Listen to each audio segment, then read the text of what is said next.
കൂട്ടുകാരെ, ഇന്ന് നമ്മൾ പരിചയപ്പെടാൻ പോകുന്നത് വിശുദ്ധ ജർമാനിയ കസിനെ കുറിച്ചാണ്. കർഷകനായ ലോറൻ കസിൻ എന്നയാളുടെ മകളായിരുന്നു വിശുദ്ധ ജർമാനിയ. ജനിച്ച അധികം ദിവസങ്ങൾ കഴിയുന്നതിന് മുൻപ് തന്നെ അമ്മയെ നഷ്ടപ്പെട്ട അവൾക്കു പിഞ്ചുകുട്ടിയായിരുന്നപ്പോൾ തന്നെ മാറാരോഗം പിടിപെടുകയും വലത്തെ കൈയുടെ സ്വാധീനം നഷ്ടപ്പെടുകയും ചെയ്തു. ലോറന്റ് രണ്ടാമത് വിവാഹം കഴിച്ചു. ദുഷ്ടയായ രണ്ടാം അമ്മയുടെ പീഡനമായിരുന്നു പിന്നീട്.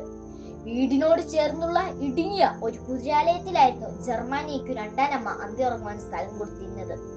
വൈക്കോൽ വിരിച്ചു നിലത്തായിരുന്നു അവൾ ഉറങ്ങിയിരുന്നത്. ഭക്ഷണം വല്ലപ്പോഴും മാത്രമേ കിട്ടിയുള്ളൂ. നിസാര കുറ്റങ്ങൾ ചുമത്തി ക്രൂരമായി അവളെ പീഡിപ്പിക്കാനും ആ സ്ത്രീ ശ്രമിച്ചു. എല്ലാ ദിവസവും വിശുദ്ധ കുർബാന കാണുക, ജപമാല ചൊല്ലുക തുടങ്ങിയ കാര്യങ്ങൾ ജർമാനിയ മുടക്കിയില്ല. ആടുകളെ മേയ്ക്കാൻ വിട്ട ശേഷം ദേവാലയത്തിൽ അവൾ പോകുമായിരുന്നു. ഈ സമയത്ത് ആടുകളെ കൂട്ടം തെറ്റാതെ സംരക്ഷിക്കുവാൻ മാലാഹന്മാർ അവൾക്ക് തുണയായി. ഒരിക്കൽ കുർബാനയിൽ പങ്കെടുക്കുവാൻ സമയം വൈകിയപ്പോൾ ഒരു വലിയ നദിയുടെ മുകളിലൂടെ നടന്ന് അവൾ അക്കരയെത്തി എന്ന് വിശ്വസിക്കപ്പെടുന്നു. വല്ലപ്പോഴും മാത്രമേ ഭക്ഷണം കിട്ടിയുള്ളൂ എങ്കിലും ആ കിട്ടുന്ന ഭക്ഷണം പലപ്പോഴും പാവപ്പെട്ടവർക്ക് കൊടുക്കുവാനായി അവൾ താല്പര്യമെടുത്തു.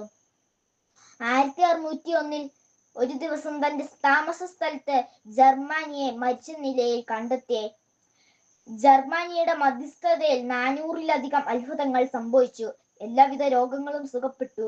1867 പോപ്പ് പയസ് 9 അവളെ വിശുദ്ധിയായി പ്രഖ്യാപിച്ചു. നമുക്കും ഈ വിശുദ്ധിയുടെ മാധ്യസ്ഥം തേടി പ്രാർത്ഥിക്കാം. നന്ദി.